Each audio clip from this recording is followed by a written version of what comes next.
Bonjour et bienvenue. J'ai le plaisir de vous présenter le dernier des 6 modules de la série Principes fondamentaux du mentorat dans le cadre des webinaires du Centre des mentors CPA. Ce 6e module sera consacré à certaines difficultés particulières que vous pourriez rencontrer en tant que mentor. Nous reviendrons également sur certaines notions abordées dans les modules antérieurs. Commençons donc sans plus tarder. 5 points sont au programme aujourd'hui. Nous allons tout d'abord parler de certaines difficultés très étroitement liées au processus de mentorat lui-même. En fait, nous allons mettre de côté le contenu des séances de mentorat, c'est-à-dire les questions que nous traitons avec le mentoré, puisque celles-ci dépendent de ses propres difficultés et de l'apprentissage qui sera pertinent pour lui, compte tenu de sa situation particulière. Nous allons plutôt aborder les difficultés liées au processus même de mentorat, c'est-à-dire le comment des choses. Nous allons aussi examiner certaines questions intéressantes qui se rapportent au jugement et à l'évaluation des autres. L'un des problèmes les plus courants que nous rencontrons dans les relations de mentorat, où un lien quasi intime se crée lorsqu'on aborde avec quelqu'un des aspects de sa vie aussi importants que l'apprentissage et la carrière, vient des partis pris qui se manifestent inévitablement dans tout travail avec les autres. Nous allons donc voir comment ces partis pris interviennent et comment les surmonter.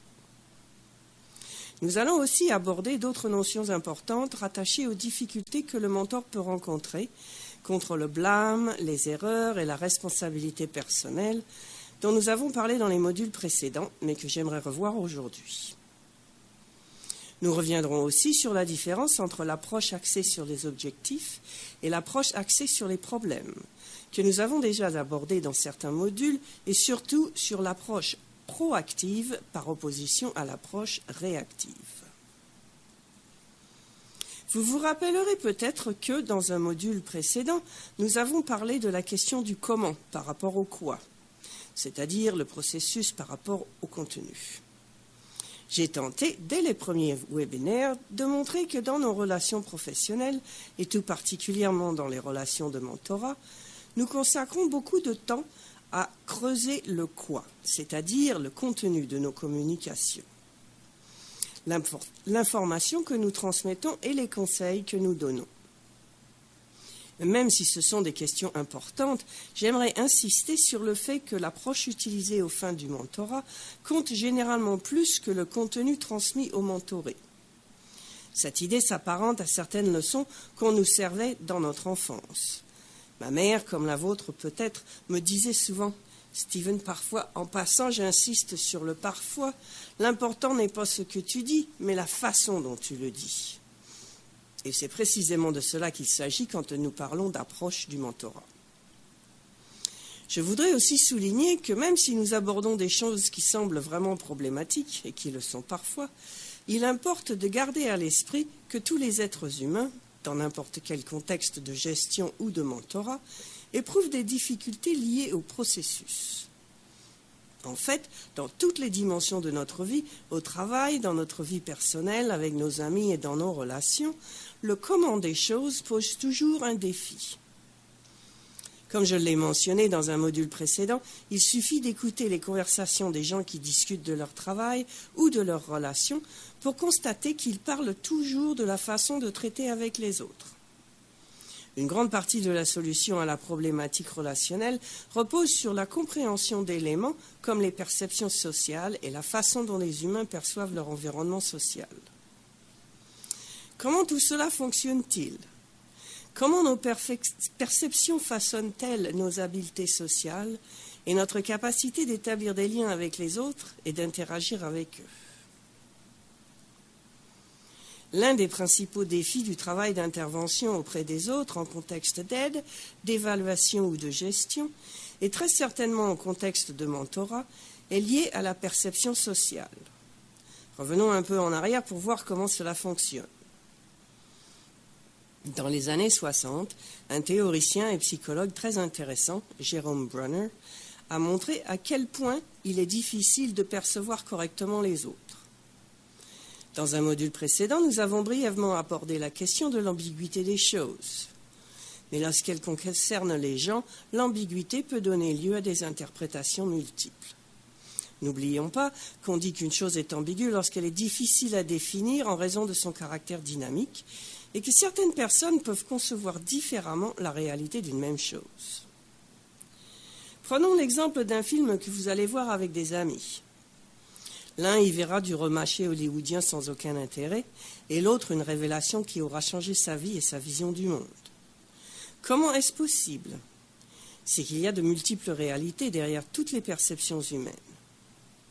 Et cela se manifeste de façon particulièrement marquée dans notre perception des stimuli les plus dynamiques qui soient, c'est-à-dire les autres. Les autres sont des êtres complexes, et plus ils sont complexes, plus ils se prêtent à des interprétations différentes. Pour bien comprendre les difficultés que présente cette ambiguïté, observons quelques éléments de notre quotidien sous l'angle de la technologie. C'est un bon moyen de saisir les limites du traitement social de l'information. Quand nous évaluons une personne ou une situation, nous ne pouvons pas tenir compte de tous les éléments d'information possibles et imaginables pour tirer les conclusions, comme pourrait le faire un ordinateur. Nous n'en avons pas la capacité.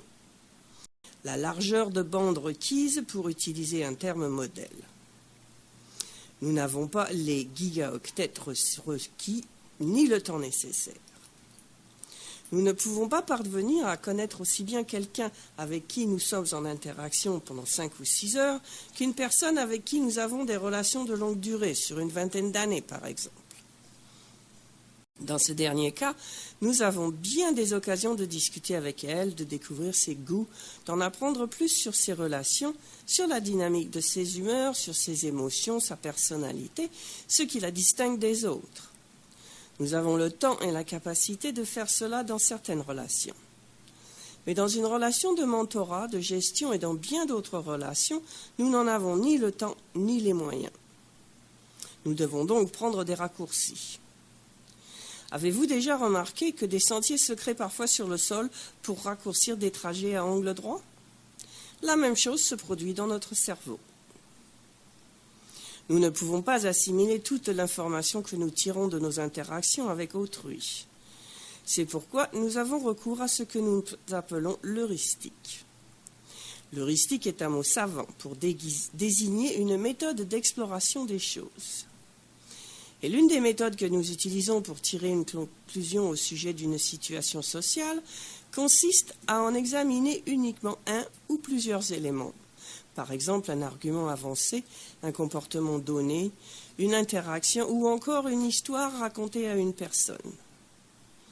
Nous nous appuyons alors sur une quantité restreinte de données ou d'informations pour tirer une conclusion parce qu'il est impossible de traiter l'ensemble des données ou de l'information. La notion de stéréotype illustre très bien cela. Le stéréotype a mauvaise presse parce qu'il est assimilé à plusieurs phénomènes que nous cherchons à éliminer de nos sociétés, comme le racisme et la discrimination. Mais en fait, le stéréotypage est un processus d'adaptation indispensable. Le moyen le plus rapide dont nous disposons pour comprendre les autres vient des signaux qu'ils nous envoient, que l'on appelle parfois les indices. Il peut s'agir des bijoux qu'ils portent sur leur taille, de leur sexe, de la couleur de leur peau. Il est bien plus facile de juger les autres et d'évaluer qui ils sont en utilisant ces indices auxquels nous avons accès dans l'immédiat qu'en tentant de connaître les gens personnellement. Nous utilisons donc ces indications pour juger, comme tout le monde d'ailleurs. C'est là un processus naturel de l'être social. Nous ne pouvons pas porter un jugement juste au sujet d'autrui sans ces indices. Pour tirer des conclusions, nous employons donc différentes méthodes heuristiques, dont certaines sont très intéressantes. Leur choix dépend des types d'informations les plus facilement accessibles. Souvent, l'information qui nous est le plus accessible est celle qui nous concerne. Elle nous aide à comprendre certains aspects très intéressants de la perception sociale, de même que certains partis pris persistants et potentiellement néfastes qui interfèrent avec notre compréhension des autres. Voyons tout d'abord comment certains de nos partis pris peuvent fausser nos perceptions sociales. L'un des plus intéressants est lié à ce que l'on appelle la projection. La projection est un phénomène qui entraîne un parti pris et des erreurs et qui se produit lorsque nous cherchons à juger les autres uniquement en fonction de nos propres normes et de notre propre vision du monde. Nous agissons bien sûr ainsi parce que le seul cadre de référence que nous avons, sans chercher à élargir notre perspective, est le nôtre. Comment la projection fonctionne-t-elle ? Il s'agit en quelque sorte d'appliquer notre vision du monde, considérée comme étant la norme, à la situation de quelqu'un d'autre. L'un des meilleurs exemples de projection dans une relation de mentorat est lorsque le mentoré est irrité ou bouleversé par une situation et que notre réaction est de lui dire qu'il ne devrait peut-être pas se laisser gagner par les émotions. Voilà un exemple classique de projection parce que nous lui disons en fait que, en pareille circonstance, nous ne ressentirions pas de telles émotions. Nous lui disons ni plus ni moins qu'il n'est donc pas approprié qu'il les ressente. Peut-être avez-vous déjà observé ce comportement au travail car il est très courant. Il se traduit souvent par les messages suivants. « Voyons, votre réaction est excessive. Vous ne devriez pas vous en faire avec ça. Calmez-vous. » Ou encore, mon préféré, « Détendez-vous. » Là encore, nous faisons de la projection. Nous montrons à l'autre que nous agirions autrement qu'il ne le fait et nous lui signalons du coup qu'il a tort. Nous projetons donc notre façon de voir sur autrui. Et nous savons tous que le simple fait de dire à quelqu'un de se détendre parce que nous pensons que nous agirions différemment ne peut jamais, en aucun cas, aider cette personne à le faire. La projection est donc un mécanisme bien ancré qui peut colorer notre façon de voir nos clients. Nous jugeons souvent les autres en fonction de nos propres normes. Pourtant, nous sommes tous différents. Nous jugeons les actions et motifs des autres selon ce qui nous paraît approprié. Mais rappelez-vous que ce que nous considérons comme étant approprié n'est pas ce qu'il l'est. C'est seulement ce que nous jugeons ainsi. Chacun de nous peut en juger différemment. Rappelons-nous que le fait de juger les autres selon nos propres normes ne les amène pas à réagir positivement. C'est donc là une des formes que peuvent prendre les partis pris. Un autre parti pris intéressant est celui qui est lié à la sympathie et à l'appréciation. Voilà comment il fonctionne. Là encore, la référence que nous utilisons est notre propre perception. Nous éprouvons de la sympathie pour une personne et nous décidons que c'est quelqu'un de bien, d'aimable. Si cette personne pose un geste stupide ou inconvenant, notre sympathie à son écart nous porte à fermer les yeux ou à lui trouver des excuses. Elle n'est pas mauvaise, elle a seulement une mauvaise journée, s'est levée du mauvais pied, c'est pas de sa faute, ce geste ne lui ressemble pas. C'est un moment d'aberration, une exception. Le fait de considérer comme déplorable un geste posé par une personne que nous trouvons sympathique constitue une réelle menace pour notre ego. Nous avons donc le plus souvent tendance à considérer le geste comme une anomalie. La notion de similitude fonctionne de la même façon. Lorsque nous pensons qu'une personne nous ressemble, soit parce qu'elle a été à la même école que nous, ou parce qu'elle fait partie de notre groupe ethnique ou de notre profession, de notre ordre professionnel, etc., nous sommes plus enclins à voir dans ces comportements négatifs des gestes atypiques, des anomalies, plutôt que de considérer l'ensemble de la situation. La prophétie qui s'accomplit est une autre manifestation bien ancrée d'un phénomène très similaire et bien connu. Pour certains, il s'agit d'un phénomène obscur de l'ordre du surnaturel. Après tout, il contient le mot « prophétie ». Il n'a pourtant rien de surnaturel. Il se résume à l'affirmation suivante. Si vous croyez fermement que quelque chose se produira, cette chose se produira effectivement. Mais il ne s'agit pas d'une prédiction. Il s'agit de ce sur quoi vous vous concentrez. Par exemple, vous conduisez dans une tempête hivernale et vous avez peur de déraper. Vous regardez sans cesse le banc de neige au bord de la route et vous voulez l'éviter. Résultat, vous vous y retrouvez. C'est la réalisation de vos pires craintes, l'exemple classique de la prophétie qui s'accomplit. Prenons un autre exemple familier. Il y a dans toutes les familles ce que l'on appelle un oncle fatigant. Petite parenthèse, comme j'aime le dire en la blague à mes clients, si vous croyez qu'il n'y en a pas dans votre famille, c'est peut-être parce que c'est vous. Cet oncle raconte des plaisanteries d'un goût douteux. Disons que vous recevez toute la famille à souper et que le repas s'étend sur 3 heures. Pendant 2 heures et 3/4, tout se passe bien, l'oncle se tient tranquille. Mais manque de chance, voilà qu'il commet une sottise tout à la fin de la soirée. Vous vous dites alors, je le savais, je l'aurais juré.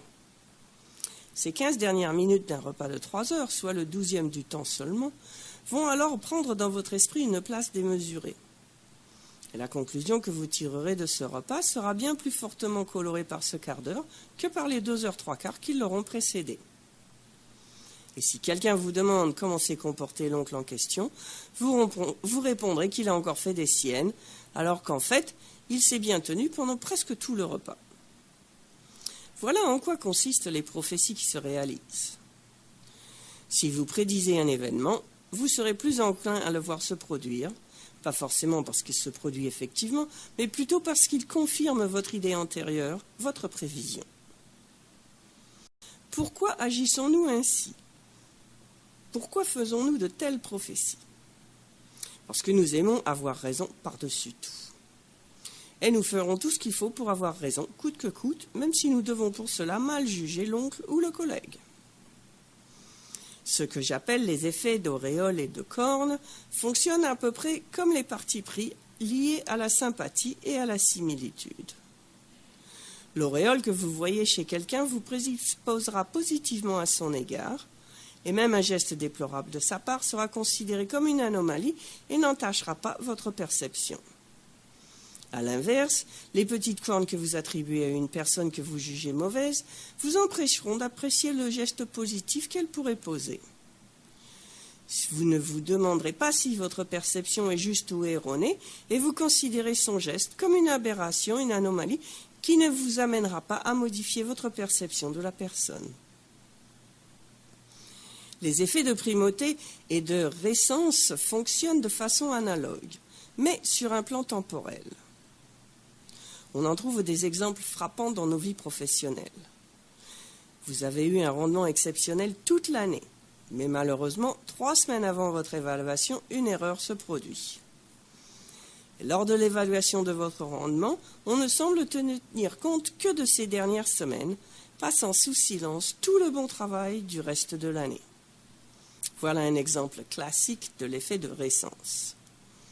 Nous ne tenons compte que des événements récents parce que ce sont les plus accessibles à notre mémoire. L'effet de primauté est le phénomène inverse. C'est la première impression qui compte, dit-on.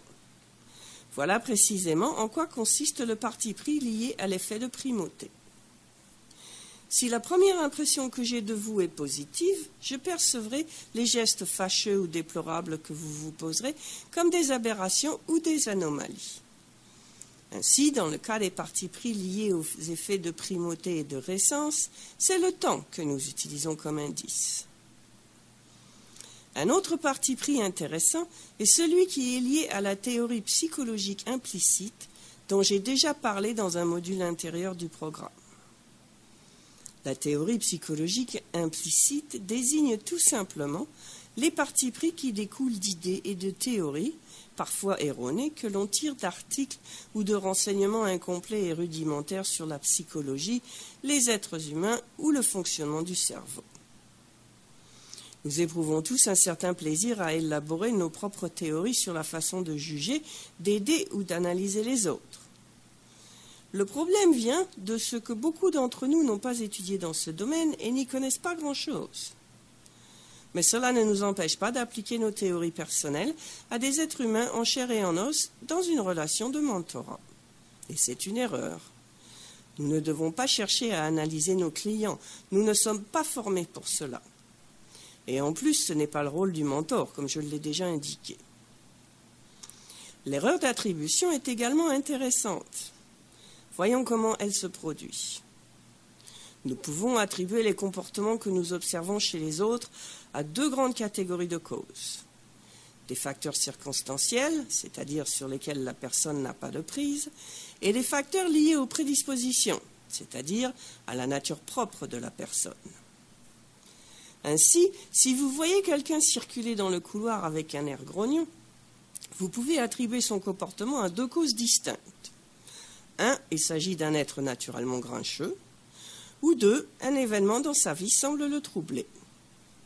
Ces deux interprétations sont bien différentes. Alors, où est l'erreur? Où est le parti pris? Le voici. Lorsque nous cherchons à expliquer notre propre comportement, nous avons tendance à l'attribuer à des facteurs circonstanciels. Si j'agis mal, si je suis impoli, c'est probablement parce que je suis de mauvaise humeur. Par contre, nous avons tendance à expliquer le comportement d'autrui par ses prédispositions, par sa nature propre. Ainsi, lorsque quelqu'un d'autre est grognon, nous ne pensons pas qu'il est de mauvaise humeur, et nous disons plutôt qu'il est incapable de maîtriser ses émotions en raison d'un manque d'assurance.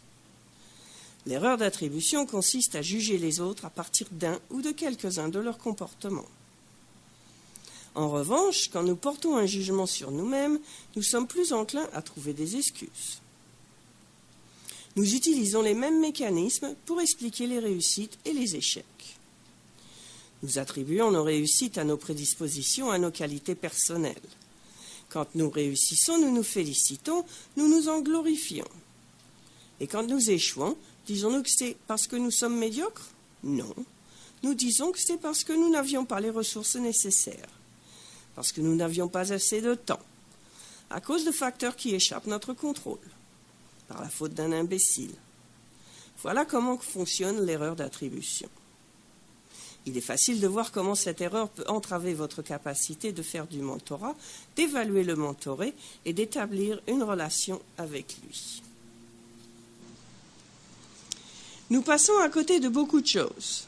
C'est ce que vous verrez dans cette courte vidéo. Il se peut que certains d'entre vous aient déjà vu de semblables. J'aimerais quand même que nous la regardions ensemble pour montrer les idées préconçues que nous pouvons avoir sur ce que nous observons. Il y a des choses que nous ne voyons pas, même si elles sont directement sous nos yeux.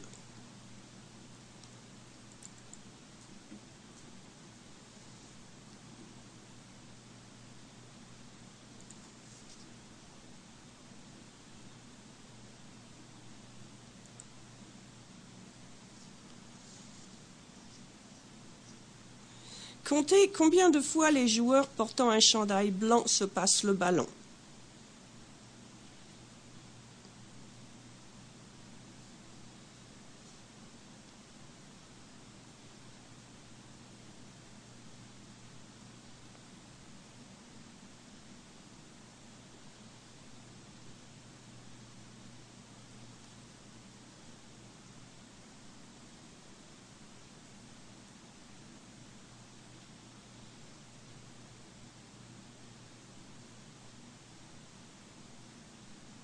La bonne réponse est 16 passes. Avez-vous remarqué le gorille? Environ la moitié des gens qui n'ont jamais vu une telle vidéo ou qui n'en ont jamais entendu parler ne voient pas passer le gorille. Si vous étiez au courant à propos du gorille, vous l'auriez probablement vu. Mais avez-vous remarqué que le rideau changeait de couleur ou qu'un joueur de l'équipe des chandails noirs quittait la partie? Revenons en arrière et regardons la vidéo à nouveau.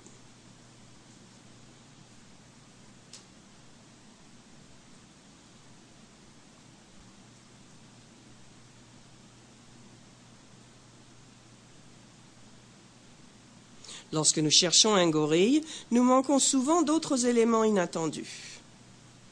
C'est ce que l'on appelle l'illusion du gorille. Impressionnant! Je trouve toujours intéressant de remarquer, quand je présente ce matériel et que je ne suis pas dans la salle de classe, que certaines personnes qui n'ont pas vu le gorille prétendent ensuite l'avoir vu. Bien entendu, il ne sert à rien de se raconter des histoires quand on regarde la vidéo seul à la maison ou au bureau. Je vous engage donc à être honnête et à reconnaître ce que vous avez vu ou n'avez pas vu. Il s'agit de bien comprendre l'objectif de la vidéo et de la discussion, soit comprendre les difficultés liées au processus et tout particulièrement les partis pris. Reconnaissons que certaines choses nous échappent. Nous ne voyons pas toujours ce qui est devant nous. Nous n'absorbons pas toujours toute l'information, même quand nous nous efforçons de le faire. Dans notre rôle de mentor, vous verrez que plus on travaille avec les gens, plus on devient conscient de la diversité de ceux qui nous entourent dans notre domaine, dans notre profession et dans notre milieu de travail. En contexte de mentorat, il va sans dire que les différences que j'observe entre les gens sont souvent très profondes et vont bien au-delà de celles dont nous avons parlé dans nos conversations portant sur la diversité. Il ne s'agit pas de préférences alimentaires ou de questions de goût. Ce sont des différences qui portent sur les êtres humains, sur les personnalités et sur la façon de juger les comportements des gens.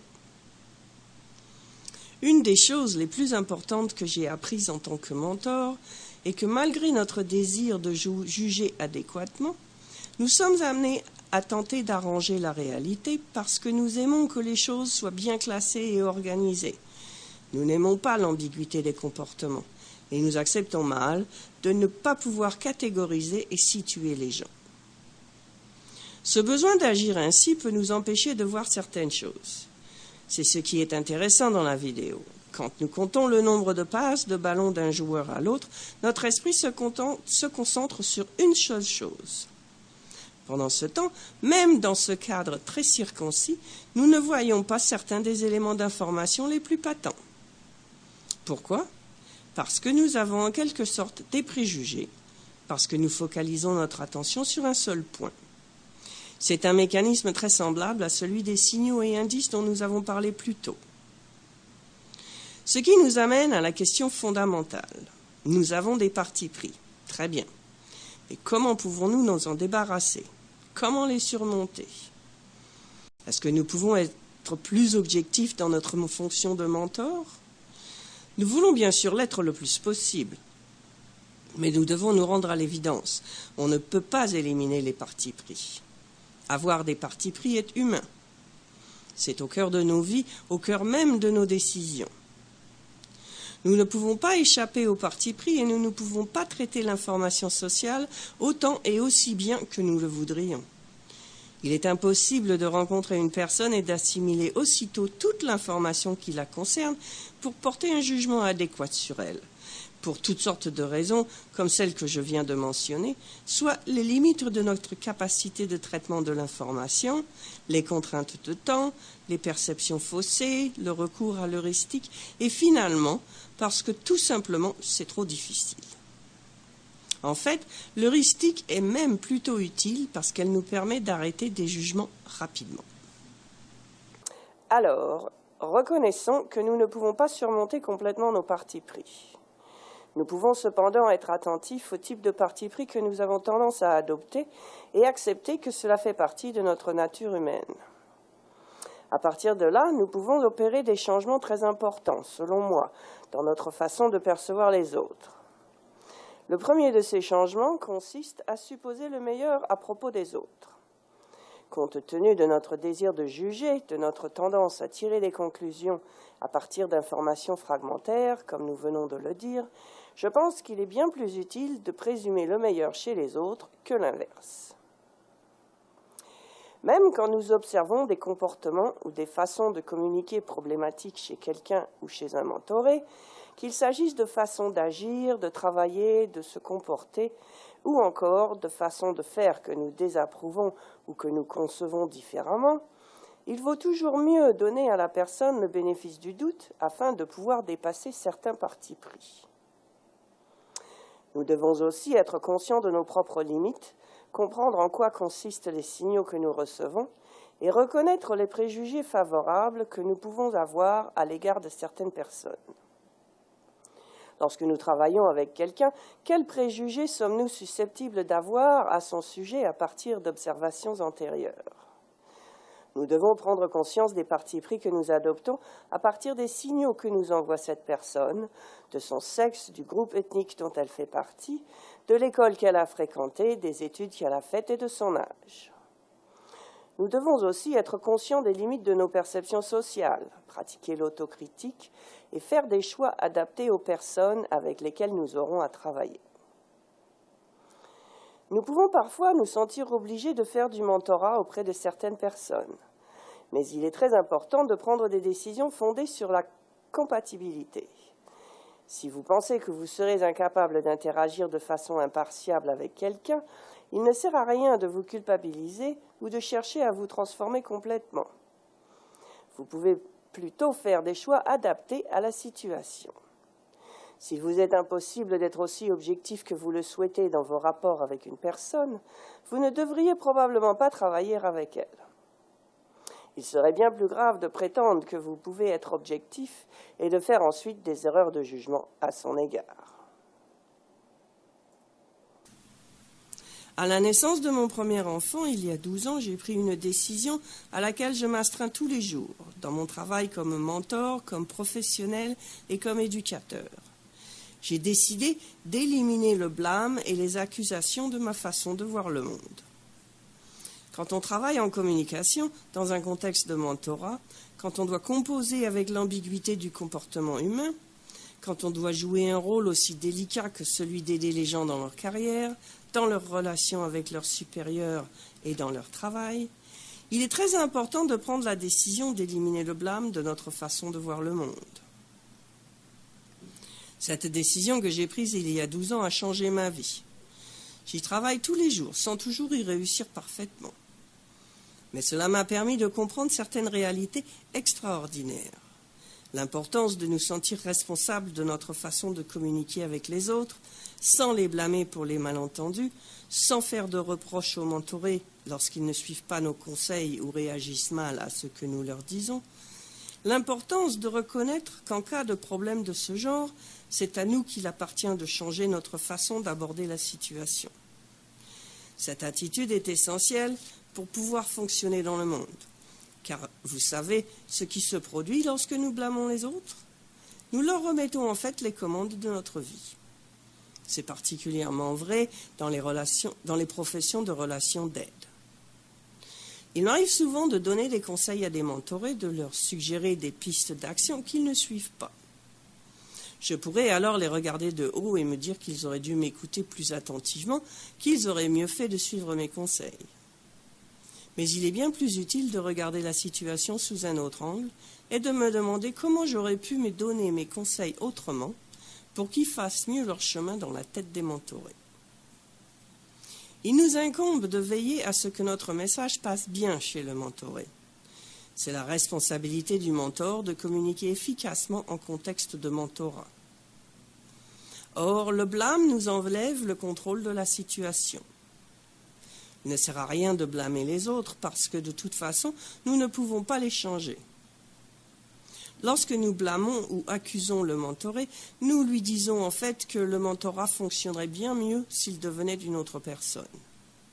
Mais nous ne pouvons pas changer les gens. Nous en avons parlé dans un module précédent. Nous ne pouvons pas changer les gens, mais nous pouvons modifier les comportements. Nous pouvons changer notre propre comportement, notre façon d'agir, de donner de l'information ou des conseils. Si nos conseils ne portent pas fruit, si notre manière de communiquer n'est pas efficace, nous devons, en tant que mentors, changer nos façons de faire. Nous devons faire place à la responsabilité personnelle et prendre la décision d'éliminer le blâme et les accusations. Cette décision pourrait aussi avoir des effets sur d'autres facettes de notre vie. Passons maintenant à d'autres difficultés liées au processus de mentorat, que j'ai pu relever dans mes fonctions de mentor et en tant que formateur auprès d'autres mentors. L'une des plus importantes est celle qui se rattache à l'idée que nous avons la faculté de lire dans les pensées. C'est une idée un peu caricaturale, mais dont on parle beaucoup dans les domaines de la relation d'aide, de la thérapie et du mentorat. Cette idée consiste à croire que puisque nous avons la possibilité d'aider une personne dans un contexte de relation d'aide, de formation ou même dans un contexte pseudo-thérapique, nous sommes capables de lire dans les pensées de cette personne, de la décoder, de la comprendre en profondeur sans vraiment la connaître. Je veux d'abord vous dire qu'il est dangereux de s'engager dans cette voie. Cela vous fera agir de manière irrationnelle et cela vous égarera. Nous ne pouvons pas lire dans les pensées. Nous ne pouvons pas décoder les gens. Mieux vaut chercher à communiquer avec eux que tenter de les décoder. Concentrez-vous sur les éléments explicites de la communication avec les autres. Faites preuve de transparence et d'ouverture avec eux et encouragez-les à faire de même. plutôt que de vous efforcer de décrypter l'intérieur de leur cerveau. Évitez les communications à l'aveuglette, c'est-à-dire par allusion, et optez plutôt pour des communications claires. Un excellent ouvrage paru dans les années 60 traite de cette question de façon détaillée. On employait à l'époque un terme différent, soit la communication par allusion. Ce livre, intitulé « D'accord avec soi et les autres » ou « I'm okay, you're okay » en version anglaise, a connu un grand succès et s'est imposé comme un classique. On l'utilise encore en psychologie moderne. Il traite du mode de communication non explicite qu'est la communication par allusion. Par exemple, lorsque l'on lance des messages comme « ce serait bien si quelqu'un écoutait ici » ou encore « c'est sûr que ces conseils seraient utiles sur cette question », au lieu de demander clairement ce que l'on veut. Quand je forme des mentors, j'observe souvent cette erreur très grave.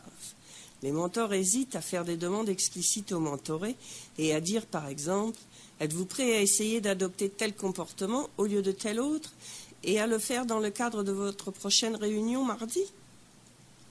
Je constate qu'ils cherchent plutôt à lancer des allusions dans la direction qu'ils privilégient. Ils disent par exemple « vous savez, il serait peut-être utile de penser à faire autre chose, d'explorer telle ou telle possibilité », au lieu d'indiquer clairement ce qu'ils veulent.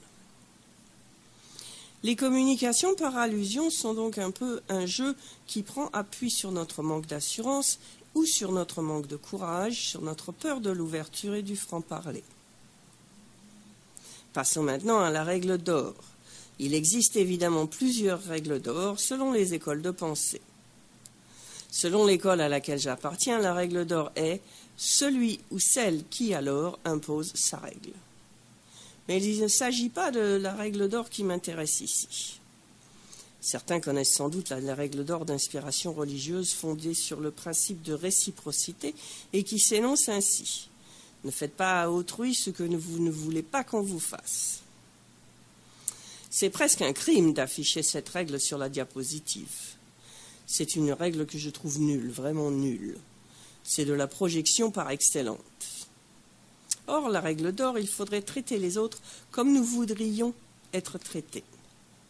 Je crois que c'est une erreur, et pour plusieurs raisons. Premièrement, parce que cela présuppose que les autres veulent être traités comme nous voulons l'être. J'ai constaté que ce n'est pas le cas. Les gens ne veulent pas être traités comme nous voudrions l'être. Les gens sont différents. De deux choses l'une, ou bien nous célébrons la diversité et vantons ses mérites, sa richesse et ses vertus, ou alors nous appliquons la règle d'or et nous disons qu'il faut traiter les autres comme nous voudrions être traités. Personnellement, je choisis la règle de la diversité. Nous sommes tous différents. Oublions la règle d'or. Trouvons-en une autre. Où je travaille, nous avons établi la règle de platine. Elle s'énonce ainsi. Ne traitez pas les autres comme vous voudriez être traités. Traitez-les plutôt comme ils veulent être traités. Mais pour pouvoir appliquer cette règle, il faut tisser des liens avec les autres, établir des relations et apprendre comment donner les meilleurs conseils. Comment les autres peuvent-ils profiter le mieux de nos conseils ? Quelle est la meilleure façon de leur expliquer certaines difficultés qui se présentent dans la relation de mentorat ? Mettons donc de côté la règle d'or. Dans un des premiers modules, nous avons longuement parlé de l'importance d'établir des objectifs, de se concentrer sur des buts précis lorsqu'on communique avec des clients et les mentorés, plutôt que d'utiliser des concepts ambigus et nébuleux comme le respect, l'initiative ou la créativité. Quand vous communiquez avec quelqu'un en contexte de mentorat, vous devez avoir un objectif. Vous devez formuler des demandes claires. Évitez de remplir les vides avec des mots. Concentrez-vous véritablement sur le but précis de la communication, par exemple, donner un conseil, faire une suggestion. Et assurez-vous que les objectifs englobent le processus même de mentorat. Demandez-vous quel est l'objectif du travail de mentorat auprès de telle ou telle personne. En quoi veut-elle s'améliorer? Sur quels aspects de sa carrière, de son travail, de sa vie veut-elle intervenir? Vous ne pouvez pas réussir si vous n'avez ni but ni objectif. Savez-vous pourquoi? Parce qu'on ne peut pas gagner une course sans savoir où se trouve la ligne d'arrivée. La communication présente beaucoup d'autres défis rattachés au processus. Quand je forme des mentors, je constate que parfois le comportement des mentorés les perturbe ou les préoccupe ou leur demande de longues réflexions, mais qu'ils passent le tout sous silence au lieu d'en parler avec le mentoré. Ils attendent. Mais lorsqu'on attend trop longtemps avant d'aborder un problème, on peut rater une occasion d'apprendre, car parfois, avec le temps, le problème se résorbe. On croit alors qu'il est réglé de façon définitive, mais il peut ressurgir. Ainsi, nous attendons parfois trop longtemps avant de donner de la rétroaction. L'autre difficulté liée au fait de tarder à réagir est que cela peut détruire une relation. Cela peut se produire en contexte de gestion comme en contexte de mentorat, lorsque nous sommes irrités par le comportement de notre vis-à-vis, mais nous n'en parlons pas. Par exemple, la personne arrive systématiquement en retard aux séances de mentorat ou encore, elle se laisse distraire par son appareil mobile pendant que vous lui parlez. Et vous laissez passer. Vous laissez passer encore et encore. Et qu'arrive-t-il après avoir laissé passer 1, 2, 5, 10 fois? Vous perdez patience, vous pétez les plombs. Parce qu'après avoir répété la même chose une dizaine de fois, vous ne mettez plus de glands blancs. Et quand les glands blancs tombent, la relation prend un coup. Une première difficulté qui se pose dans le cadre du processus de mentorat a trait au manque de sobriété. Il est un peu bizarre d'utiliser ce terme parce que nous savons tous qu'il n'y a pas d'alcool au travail. La question de la sobriété se rapporte ici à la façon dont nos émotions affectent notre raisonnement. C'est très important dans nos relations avec les mentorés. C'est très important dans bien d'autres contextes aussi.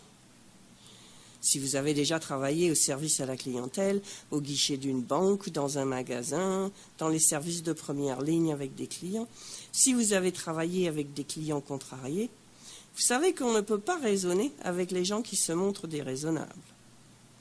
Si votre client, votre mentoré, devrais-je dire, est très contrarié ou frustré par quelque chose qu'il est en train de vous raconter, il ne sera pas disposé à recevoir vos conseils. Il vaut alors peut-être mieux écouter. Nous tombons dans ce piège dans beaucoup d'autres aspects de notre vie, dans nos relations, au travail et à la maison. Nous nous embourbons dans de vaines discussions à chaud.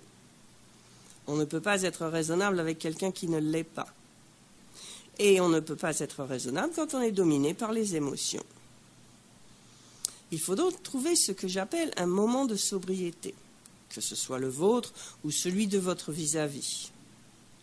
Si vous n'arrivez pas à être calme, n'abordez pas la question délicate avec le client ou le mentoré à ce moment-là. Si le client ou le mentoré n'arrive pas à être calme, n'abordez pas le problème. Permettez-lui de se défouler, de sortir le trop-plein. Reconnaissez que les gens ont besoin de cette forme de catharsis, d'un mécanisme de défoulement pour mieux se sentir. N'essayez pas d'aller au cœur du sujet quand votre interlocuteur est sous le coup de l'émotion. Trouvez ce que j'appelle un moment de sobriété. Une des leçons les plus importantes que j'ai apprises tôt dans ma formation et dans ma carrière de mentor est que parfois, dans les relations professionnelles ou personnelles, on doit prendre rendez-vous pour se disputer, pour pouvoir régler les problèmes à froid dans un moment de sobriété. L'écoute et l'empathie. Voici deux compétences très importantes qui se rattachent à plusieurs difficultés de taille que vous pourriez rencontrer comme mentor. Vous savez, je pense que dans les relations de gestion, de mentorat et dans tous les autres types de relations de conseil et de relations professionnelles et personnelles, les gens sont prêts à écouter. J'en suis convaincu. Je ne pense pas que les gens veulent sciemment ne pas écouter. Mais je pense qu'il est parfois très difficile d'écouter. Et que, même quand nous écoutons, il est très difficile de montrer à notre interlocuteur que nous l'écoutons vraiment. Que veut dire écouter?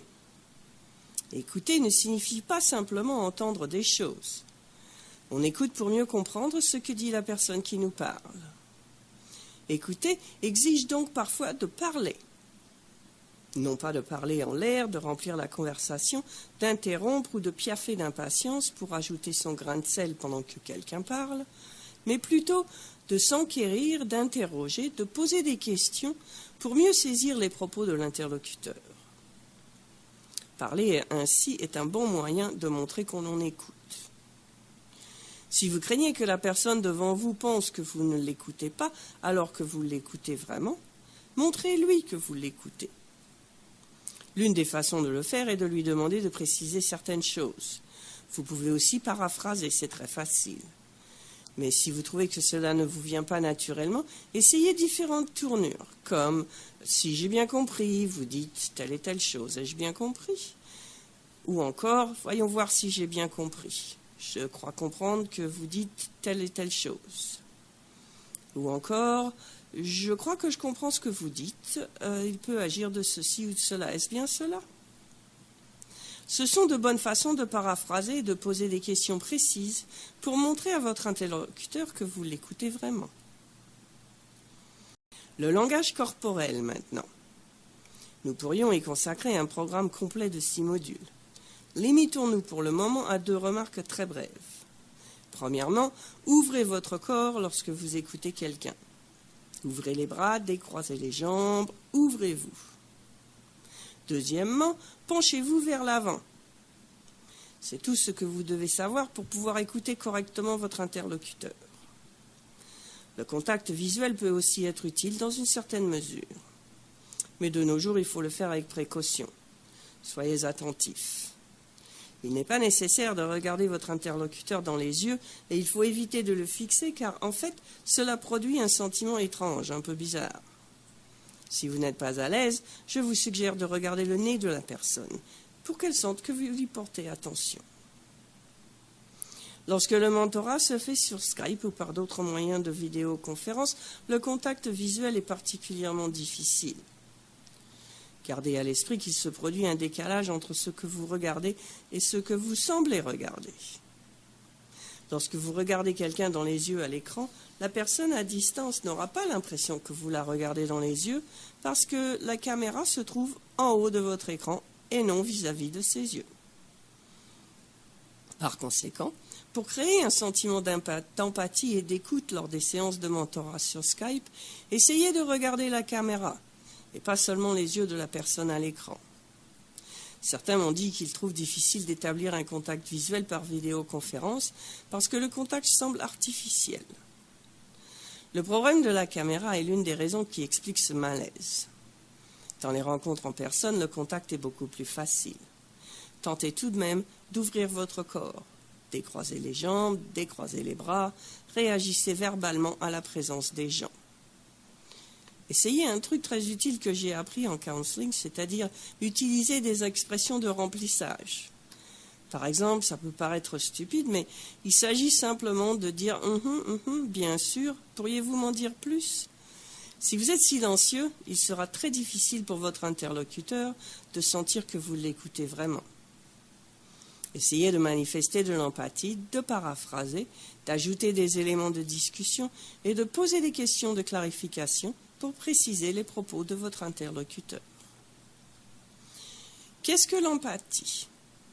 Il faut souvent faire preuve d'empathie lorsqu'on aborde les difficultés ou les problèmes des gens en contexte de mentorat. J'ai formulé ma propre définition de l'empathie parce que les définitions que l'on trouve dans les livres me semblent inadéquates. On résume souvent l'empathie au fait de dire « moi aussi » ou « je sens les choses de la même manière que vous ». Mais l'empathie, ce n'est pas vraiment cela. L'empathie consiste à trouver une façon de montrer à son interlocuteur que ce qu'il dit n'est pas insensé. En fait, c'est dire quelque chose comme « je ne peux peut-être pas ressentir ce que vous ressentez, mais je comprends que ça vous bouleverse ». Vous savez, témoigner de l'empathie aux gens peut les aider à maîtriser leurs émotions. En montrant de l'empathie aux autres, en nous souciant de leurs problèmes et de leurs difficultés, nous pouvons les aider à retrouver leur calme et faciliter la gestion des conflits interpersonnels. Je répète qu'il ne s'agit pas de dire « moi aussi », mais plutôt « je ne le vis pas, mais je comprends ». Laissez-moi vous raconter une petite histoire pour vous montrer comment j'ai appris cette leçon. Ma femme était enceinte de notre premier enfant. Au 7e mois de grossesse, son ventre était énorme. Un jour, elle me dit « Steven, je suis si fatiguée ». Et je lui ai répondu « Ah oui, moi aussi ». J'ai appris à ce moment même beaucoup de choses sur ce qui est et ce qui n'est pas de l'empathie. Ça ne consiste pas à dire moi aussi, mais plutôt je ne pourrai jamais comprendre pleinement sans le vivre, mais je comprends votre réaction. Je crois qu'il est non seulement important de pratiquer cette forme d'empathie, mais aussi de préciser les objectifs du mentorat avec le mentoré. Il faut expliquer qu'à certains moments, nous lui donnerons des conseils, à d'autres, nous lui offrirons de l'empathie et la possibilité de se faire entendre, et qu'il est important qu'il sache faire la différence et qu'il vous précise ce qu'il veut. Parfois, le mentoré voudra simplement se défouler. Il ne cherchera pas à obtenir une opinion. Il voudra simplement se vider le cœur et avoir une oreille empathique. À d'autres moments, il cherchera à obtenir des conseils. Il est donc important de définir dès le début de la relation la démarche que privilégie en général le mentoré et de lui demander de préciser celle qu'il veut adopter dans certaines situations. Comme je l'ai déjà dit dans d'autres modules, le journal d'apprentissage est à mon avis un des outils les plus utiles qui soient aux fins du mentorat. Il est cependant extrêmement difficile d'amener les gens à utiliser un journal. C'est un engagement. C'est très difficile, surtout pour les hommes qui imaginent le journal intime des années 50 avec une couverture fleurie et un petit cadenas. Mais en fait, le journal d'apprentissage est un outil d'enregistrement, un lieu d'apprentissage. Un de mes théoriciens préférés est Peter Senge. Il parle beaucoup du mythe de l'apprentissage par expérience, c'est-à-dire que nous apprendrions du seul fait d'expérimenter quelque chose de nouveau. Mais ce n'est évidemment pas le cas. L'apprentissage requiert une réflexion active. Et la réflexion active ne se produit pas uniquement dans son cerveau. J'ai constaté que l'une des choses les plus utiles à enseigner aux mentorés est d'utiliser un journal d'apprentissage. Ce n'est qu'un petit carnet. N'importe quel carnet fait l'affaire, sauf un carnet électronique. Il faut que ce soit un carnet de papier que l'on garde sur soi en tout temps et dans lequel on écrit à la main. C'est un journal personnel qui permet de consigner toutes sortes de choses. Par exemple, l'objectif de parler à son patron au sujet de telle ou telle chose pour obtenir tel ou tel résultat, ce que l'on a fait pour obtenir ce résultat, le résultat obtenu, et ce qui a fonctionné ou non, comment s'y prendre à l'avenir. C'est une approche simple de l'apprentissage par expérience. On peut y indiquer le but visé, les mesures prises pour l'atteindre, les résultats de ces mesures, quoi faire par la suite et quel genre d'engagement prendre à l'avenir. Le journal d'apprentissage s'alimente par lui-même lorsqu'on l'utilise avec régularité. C'est un outil personnel que j'estime vraiment très utile et que j'utilise moi-même. Ce n'est pas facile à faire parce que ça exige un certain engagement. Pour mettre en pratique l'apprentissage qu'on en tire, il faut faire un véritable traitement de l'information et ralentir ses interactions et sa réflexion. Le journal est vraiment un outil puissant à proposer aux mentorés. Il vaut la peine d'en faire l'essai. Passons enfin à quelques petits trucs qui pourraient vous être très utiles dans la relation de mentorat. J'aime bien l'idée de donner un devoir au mentoré à la fin de chaque rencontre. Parfois, il est même utile de lui demander de faire des travaux préparatoires, c'est-à-dire avant même de le rencontrer pour la première fois. Vous pouvez commencer par lui demander d'acheter un journal, un carnet ou un petit calepin. Demandez-lui ensuite de définir, avant la première rencontre, ce qu'il attend du mentorat. C'est beaucoup plus efficace si le mentoré prépare tout cela par écrit que s'il doit improviser à la première rencontre ou par téléphone avant la rencontre. Demandez-lui de réfléchir aux objectifs du mentorat et d'apporter ses réponses sur papier par écrit. Demandez-lui d'être précis et dites-lui à l'avance qu'il doit s'efforcer de traduire ses objectifs en comportement.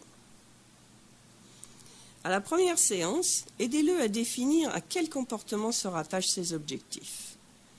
Demandez-lui quelle approche il aimerait adopter. De manière générale, préfère-t-il qu'on lui donne des conseils ou qu'on l'écoute et lui témoigne de l'empathie? Quelle forme d'apprentissage lui convient le mieux? Apprend-il par observation? Apprend-il par expérience? A-t-il déjà eu un mentor? A-t-il déjà utilisé un journal? Expliquez-lui dans les grandes lignes comment tenir un journal et ce qu'il devrait acheter avant la première rencontre. Par ailleurs, ne commencez pas le travail de mentorat avant la première rencontre en personne.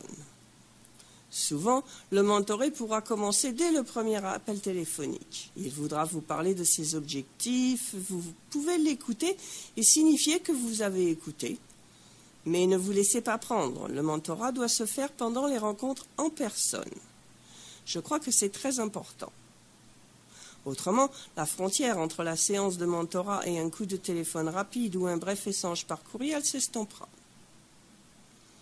Vous devez donc indiquer clairement que le mentorat se fera pendant les séances proprement dites, ce qui n'empêche pas les travaux préparatoires ou les échanges téléphoniques ou par courriel entre les rencontres pour préciser les travaux préparatoires. Mais le mentorat a lieu durant les rencontres. N'hésitez pas à rappeler au mentoré qu'il tirera du mentorat ce qu'il y aura investi. S'il voit le processus uniquement comme une corvée à accomplir, une case à cocher sur une liste, il n'en tirera pas grand-chose. Encouragez-le à être honnête et ouvert et assurez la confidentialité et la protection de vos échanges avec lui. Il est parfois utile de préparer une lettre d'entente toute simple dans laquelle vous vous engagez tous les deux à la discrétion et à une relation franche et honnête. Il ne s'agit pas d'un document officiel, mais plutôt d'un moyen de préciser les choses entre deux personnes qui s'engagent ensemble dans la voie du mentorat. Parmi ceux qui feront du mentorat et qui suivent maintenant ce module d'apprentissage en ligne, certains n'ont pas une grande expérience du mentorat ou ne sont pas très versés dans les domaines de la psychologie ou du comportement organisationnel. Je vous encourage donc à approfondir vos connaissances. Faites des lectures. Lisez sur le mentorat. Il y a beaucoup de très bons ouvrages et de manuels didactiques qui expliquent comment devenir de meilleurs mentors. Vous trouverez aussi des outils très efficaces sur le mentorat dans les guides de gestion, les ouvrages sur le leadership, les blogs et les sites web. Vous pouvez aussi apprendre énormément de votre mentoré. Demandez-lui de la rétroaction tout au long du processus. Je termine toutes les séances avec mes clients par les mêmes questions. Est-ce que la rencontre vous a été utile? Sinon, comment je puisse la rendre plus fructueuse? Toutes les séances devraient prendre fin de cette façon. Nous devons leur demander de la rétroaction du début à la fin du processus. N'ayez pas peur de la rétroaction et de continuer à apprendre. Le mentorat est un domaine nouveau pour beaucoup d'entre vous. Alors ne l'abordez pas comme si vous étiez déjà un expert. Donnez-vous le temps d'apprendre par l'entremise des mentorés et par vos propres moyens. Je vous remercie d'avoir pris le temps de suivre ces modules et d'apprendre avec moi. Mon objectif est bien sûr de vous aider à devenir d'excellents mentors. Vous savez, le mentorat est une activité très gratifiante qui permet de donner. Dans ce cas-ci, il permet de donner à notre profession, à l'organisation à laquelle vous appartenez et à d'autres êtres humains. Alors plongez et tirez-en tout le plaisir que j'en tire moi-même. Je vous rappelle que vous pouvez accéder à la présentation PowerPoint, au lien vers le questionnaire d'évaluation du webinaire et aux autres webinaires pour les mentors CPA en cliquant sur l'onglet « Ressources ».